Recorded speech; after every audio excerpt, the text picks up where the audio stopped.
سوال ہے کہ میرا سوال یہ ہے کہ اصلاح قلب کے لیے کیا کرنا چاہیے. دیکھیے بنیادی بات یہ سمجھ لیجیے کہ دل انسان کے جسم کے اندر اس کی حیثیت راجہ کی ہے، اس لیے کہ حدیث میں جو وہ حدیث ہے آپ کے سامنے نعمان بن بشیر رضی اللہ تعالیٰ عنہ کی حدیث ہوگی آپ کے سامنے کہ الحلال بین والحرام بین وبینہما مشتبہات فمن اتقى الشبہات فقد استبرأ لدینہ وعرضہ ومن وقع في الشبهات كراع يرعى حول الهما يوشك أن يواقعه ألا لكل ملك حما وحمى الله في أرضه محارمه ألا إن في الجسد مضغة إذا صلحت صلح الجسد كله وإذا فسدت فسد الجسد كله. دیکھیے اس حدیث کے آخر میں اور بڑی معنویت ہے، اس وقت موقع نہیں ہے کہ میں اس کی تفصیل بیان کروں. اس حدیث میں یعنی حرام و حلال سے کون بچ سکتا ہے، کون مشتبہ چیزوں سے بچے گا؟ جس کا دل صحیح ہو. آخر میں رکھا ہے نبی صلی اللہ علیہ وسلم نے کہ ہر انسان کے جسم کے اندر گوشت کا ایک ٹکڑا ہے کہ اگر وہ صحیح ہے تو پورا جسم صحیح ہے، اور وہ اگر بگڑ گیا تو پھر پورا جسم بگڑ گیا. تو دل جو ہے اس کی حیثیت راجہ کی ہے. دل یہ نہ سمجھے آپ کے وہ خون کو پمپنگ کرتا ہے، پورے جسم کو سپلائی کرتا ہے، صرف خون ہی نہیں سپلائی کرتا ہے بلکہ وہ اچھے اخلاق، اچھی سیرت و کردار اور ساری چیزیں. تو ابھی میں حدیث پڑھ رہا تھا پھر رکھنا پڑ گیا اس میں جو ہے. تو دل کی حیثیت راجہ کی ہے، اس کی حیثیت راجہ ہے. وہ صرف خون ہی سپلائی نہیں کرتا ہے پورے جسم کو بلکہ وہ سبھی چیزیں جو ہے اس کو سپلائی کرتا ہے. اس کے اندر اگر وہ دل سلیم ہے، قرآن میں قلب سلیم آئے الا من اتى اللہ بقلب سلیم، کہ جو کل قیامت کے دن اللہ کے سامنے سلیم دل لے کر آئے گا. سلیم دل کیا مطلب؟ جو شرک سے معصیت سے پاک ہو، محفوظ ہو. اور سورہ حجرات میں، سورہ قاف میں اللہ تبارک و تعالیٰ نے جہاں جہنمیوں کی 5 صفات بیان کی وہیں جنتیوں کی 5 صفات بیان کی ہے. ومن جاء بقلب منیب، ایک دل منیب ہوتا ہے جو یعنی وہ دل جو اللہ کی طرف رجوع کرنے والا ہو، اللہ کی طرف پلٹنے والا ہو، بار بار اللہ سے توبہ اور استغفار کرتا ہو.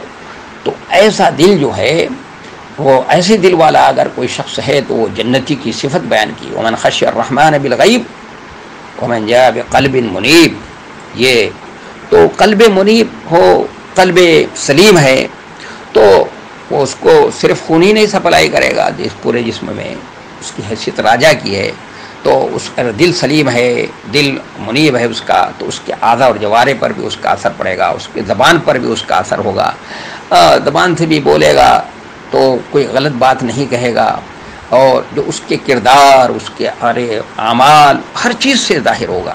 یعنی دل کا اثر ہر چیز کے اوپر پڑتا ہے. تو یہ دل جو ہے یہ نہ سمجھیں آپ کہ صرف جو ہے کیا پورے جسم کی بقا کے لیے خون کو سپلائی کرتا ہے اور پمپنگ کرتا رہتا ہے اور کتنی رفتار کے ساتھ کرتا ہے، بلکہ ہر چیز وہ سپلائی کرتا ہے. اس لیے دل کی اصلاح کے لیے اس کی فکر ہونی چاہیے. اس لیے سوال کیا آپ نے، بہت اچھا کیا کہ دل ہمارا، یہ دل قلب سلیم ہو، ہمارا دل جو ہے قلب منیب ہو جائے. تو یہ کیسے قلب منیب ہوگا، کیسے کس طرح سے جو ہے یہ قلب سلیم ہو سکتا ہے؟ تو اس کے لیے دیکھیے اسلام نے انسانوں کی تربیت کے لیے تربیت اور تہذیب اور تربیت اور تزکیہ یہ انسان کی ضرورت ہے. تزکیہ انسان کی تربیت یعنی اس کے اندر خیر کو پروان چڑھانا اور اس کے اندر جو رذائل ہیں، اس لیے کہ تزکیہ نام ہے تحلیہ اور تخلیہ کا، یعنی اچھے صفات سے اس کو آراستہ کرنا اور جو بری صفات ہیں اس کو نکال دینا. تو یہ تربیت تزکیہ یہ انسان کی ضرورت ہے. اس لیے اللہ تبارک و تعالیٰ نے فطری ضرورت ہے تو اس لیے اللہ تعالیٰ نے اس کا نظم کیا ہے، اسلام نے اس کا نظم کیا ہے. تو اسلام انسان کی تربیت کے لیے کس طرح سے تربیت کرتا ہے؟ تو انسان کی تربیت کے لیے، اس کے دل کے اصلاح کے لیے کیا اس نے سسٹم نظام بنایا ہے کہ سب سے پہلے اسلام جو ہے انسان کی سوچ اور فکر کو اس کائنات کے بارے میں، خالق کائنات کے بارے میں، خود اس کے بارے میں، اپنے انسان کے بارے میں اس کی سوچ کو صحیح کرتا ہے. اور اسی کا نام اسلام کی زبان میں عقیدہ ہے. تو عقیدہ جو ہے وہ صرف اس اسلام منوانے کی کوشش نہیں کرتا ہے، اس کو عقلی طور پر اس کو منوانے کی کوشش نہیں کرتا، بلکہ اس کی زندگی میں راسخ کرنے کی کوشش کرتا ہے کہ اللہ کی وحدانیت کا عقیدہ، رسالت اور آخرت کے عقیدے کو اس کے ذہن و دماغ کے اندر راسخ کرنے کی کوشش کرتا ہے کہ وہ رہتا تو یہاں پر ہے دنیا میں، لیکن کام کرتا ہے آخرت کے لیے۔ تو جو شخص اس طرح کا ہو اور اس کا تعلق اس ایسا حیثیت کا ہو جائے، تو اسلام کی کوشش یہی ہے کہ ایسا ہوگا تو ظاہر ہے اس کا دل کیسا ہوگا، قلب سلیم ہوگا، قلب منیب ہوگا۔ تو اس کے لیے ایک پورا نظام اور سسٹم بنایا ہے اسلام نے کہ اب یہ تعلق ہے، یہ تعلق ہونا چاہیے کہ رہے اس دنیا کے اندر، کام کرے آخرت کے لیے اور آخرت پہ اس کی نظر ہو، اور اپنے نفس کا محاسبہ کرتا رہے، کیونکہ یہ نفس سب سے بڑا شیطان ہے، ان نفس لامارۃ بالسوء، یہ سب سے بڑا شیطان ہے جو یہی جو ہے رکھنے ڈالتا ہے اور گمراہ کرنے کی کوشش کرتا ہے۔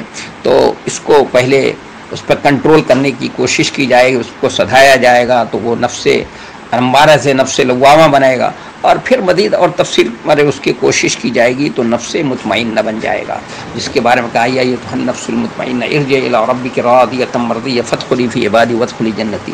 تو میں عرض کر رہا تھا کہ وہ رہے گا اس دنیا کے اندر، وہ مسلمان رہتا ہے، مومن رہتا ہے دنیا کے اندر، لیکن کام کرتا ہے آخرت کے لیے۔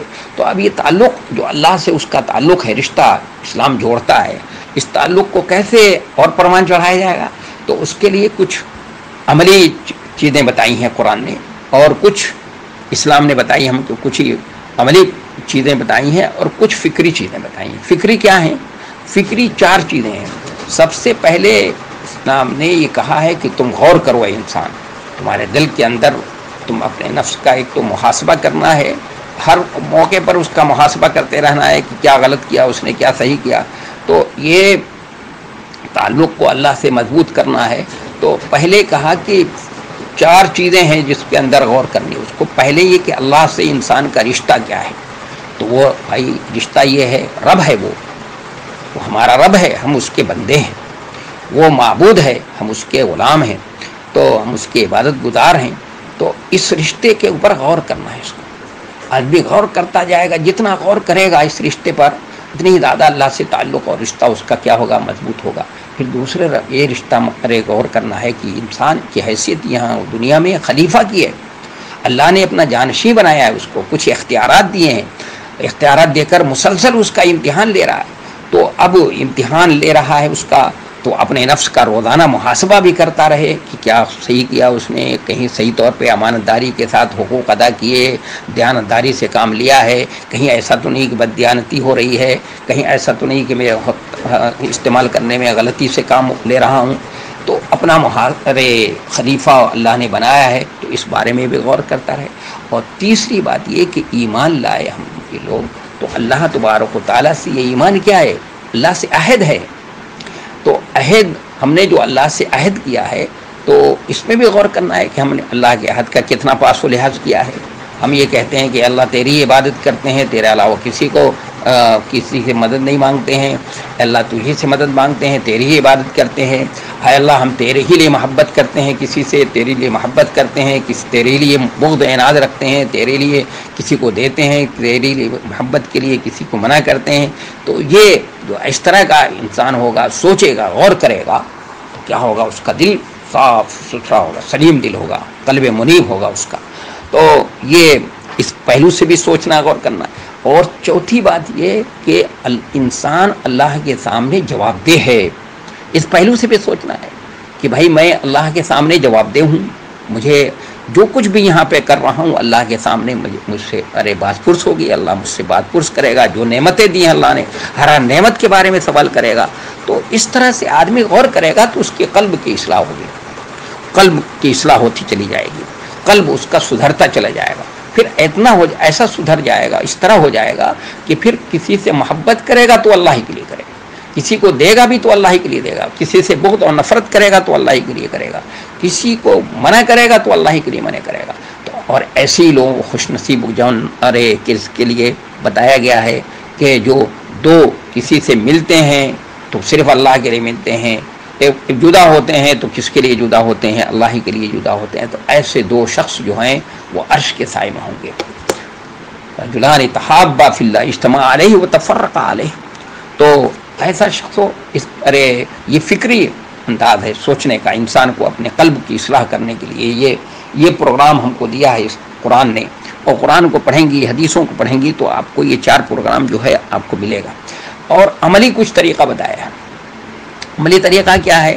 نماز سے اللہ کے تعلق کو قلب کا تزکیہ اور تصفیہ جو ہے نماز کے ذریعے سے کرے, نوافل کے ذریعے سے کرے, اللہ کے بالکل قریب ہو جاتا ہے. پھر اللہ اس سے محبت کرنے لگتا ہے ایسے آدمی سے, اور محبت کرتا ہے تو اس کا کان بن جاتا ہے جس سے سنتا ہے, ہاتھ بن جاتا ہے جس سے پکڑتا ہے, پیر بن جاتا ہے جس سے چلتا ہے, اللہ سے سوال کرتا ہے تو اللہ اس کے سوال کو پورا کرتا ہے, پناہ میں آنا چاہتا ہے تو اللہ پناہ اس کو دے دیتا ہے, اللہ کی حفاظت میں ہو جاتا ہے وہ. اور پھر اس کے بعد کیا ذکر, اذکار, جو مختلف اذکار ہیں مختلف, اور سب سے بہتر ذکر کیا ہے؟ تلاوت القرآن. اور جو نبی صلی اللہ علیہ وسلم نے اذکار نمازوں کے بعد استغفار, توبہ اور استغفار, اپنے نفس کا روزانہ محاسبہ, اور یہ اپنے قلب کے اصلاح کے لیے یہ سب ضروری ہے کام. اور پھر روزہ بھی جو روزہ رکھوایا گیا یہ کس کے لیے رکھوایا گیا؟ اسے قلب کے اصلاح کے لیے, کہ ہم اپنی بشری کمزوریوں کے اوپر کیا ہو جائیں, قابو پا جائیں, اپنے نفس کا محاسبہ کرنے والے ہو جائیں, ہمارے اندر صبر کی صفت اور جوہر پیدا ہو جائے, اور ضبط نفس کی ہمارے اندر صلاحیت پیدا ہو جائے. تو اس لیے, اور دوسری بات یہ ہے, تیسرا کام جو ہے انفاق فی سبیل اللہ, اللہ کے راستے میں خرچ کرنا, اللہ کے راستے میں خرچ کرنا. اور آخری بات یہ بہت تفصیل طلب مسئلہ ہے, کبھی کسی موقع پر آپ سوال کریں گے, اس موقع پر تو میں بتا دوں گا کہ تربیت کا نظام, اللہ سے رشتہ اور اپنے قلب کی اصلاح کے لیے پورا سسٹم اللہ نے قرآن نے دیا ہے. تو ایک آخری بات یہ کہ آخرت, یہ دنیا چند روزہ زندگی ہے, اصل ہمیشہ یہاں رہنا ہے وہ آخرت ہے. تو اس کے بارے میں یہ سوچتے رہنا ہے, غور کرنا ہے, اور اس آخرت پر یقین اور عقیدہ جو ہے مضبوط ہو, اس کے لیے کیا کرنا پڑے گا؟ اس کے لیے بھی کچھ فکری عمل ہیں اور کچھ عملی چیزیں ہیں جو کرنے کی ضرورت ہے. تو اس میں فکری جو عمل ہے, میں ایک صرف بات بتا دیتا ہوں کہ قرآن کو غور سے پڑھا جائے, اور اس میں تدبر کیا جائے, اور اس کو سمجھنے کی کوشش کیا جائے. تو جو شخص قرآن کو سمجھے گا, پڑھے گا اور سمجھنے کی کوشش کرے گا, وہ شرک کر سکتا ہے, وہ معصیت کر سکتا ہے, تو وہ بچے گا. تو اپنے قلب کی اصلاح اگر آپ کرنا چاہتی ہیں تو اپنے قلب کا, آپ کا محاسبہ, روزانہ اپنا محاسبہ کر دیجیے. جیسے ایک تاجر بستر پہ جاتا ہے تو روزانہ محاسبہ کرتا ہے کہ میں نے کیا پایا اور کیا کھویا ہے. تو اسی لیے حدیث میں حضرت عمار بن یاسر کا اثر ہے کہ 3 چیزیں جس کسی کے اندر ہوں گی وہ اس کا ایمان مکمل ہوگا, آپ کا قلب بھی سلیم ہو جائے گا. کیا ہے؟ الانصاف من نفسک, پہلے اپنے نفس کا محاسبہ, اس لیے کہ حاسبو قبل ان تحاسب, اپنا محاسبہ کرو قبل اس کے کہ دوسرے اللہ کے سامنے تو اس سے محاسبہ کیا جائے. اور دوسرے یہ کہ الانفاق والا یقتار, فقر و فاقے کا ڈر ہے تب بھی خرچ کرو. اور افشاء السلام بین الناس, اس کو سلام کو عام کرنا. اس سوال کا دوسرا جز ہے, اور دوسرا سوال یہ ہے کہ مستقبل میں نیک شوہر اور نیک اولاد کے حصول کے لیے کوئی دعا وغیرہ کی طرف رہنمائی فرما دیجیے. ارے آپ کو تو اللہ تعالیٰ نے اتنی بہترین دعا سکھائی ہے, ربنا آتنا فی الدنیا حسنۃ وفی الآخرۃ حسنۃ وقنا عذاب النار. آپ نے اس دعا کو سمجھا نہیں؟ اس دعا میں کیا حسنہ کے معنی کیا ہے کہ ربنا آتنا فی الدنیا حسنہ, فی الدنیا حسنہ کا مطلب کیا ہے؟ حسنہ میں کہ اللہ مجھے رزق حلال عطا فرما, اے اللہ اچھا شوہر عطا فرما, اے اللہ نیک اولاد عطا فرما. یہ ساری چیزیں اس میں آتی ہیں, اور ایسی جامع دعا ہے کہ اس سے جامع دعا تو ہو ہی نہیں سکتی. اس دعا کو سمجھنے کی کوشش کیجیے. کبھی کسی دن پوچھیں گے, سوال آپ کا ہوگا آپ لوگوں کا, تو میں اس جامع دعا کے بارے میں بتا دوں گا. تو اس سے بہتر دعا نہیں ہے. اس لیے یہ دعا آپ پڑھتے رہیں اور بہت اس کے اہتمام سے پڑھیں. نبی علیہ الصلوۃ والسلام طواف فرمایا کرتے تھے تو صرف یہ دعا پڑھتے تھے, بس یہ دعا پڑھتے تھے. اور اس دعا کو تو ہمیں سکھایا اللہ تبارک و تعالیٰ نے, کہ کچھ لوگ ایسے ہیں جو تو صرف کہتے ہیں, ان کے سامنے دنیا پیش نظر ہوتی ہے تو ان کا کوئی اخلاق نہیں ہوتا, ان کا کوئی کردار نہیں. لیکن کچھ لوگ ایسے ہیں جو یہ بھی دعا کرتے ہیں, ربنا آتنا فی الدنیا حسنۃ وفی الآخرۃ حسنۃ وقنا عذاب النار. تو دنیا میں حسنہ سے مراد کیا ہے؟ حسنہ سے مراد یہ اچھے شوہر, اچھی اولاد, حلال رزق, اعلیٰ تعلیم اور نیک و صالح ہونا, یہ ساری چیزیں اس کے اندر شامل ہیں. اب کسی دن پوچھیں گے تفصیل سے تو میں بتا دوں گا اس کو.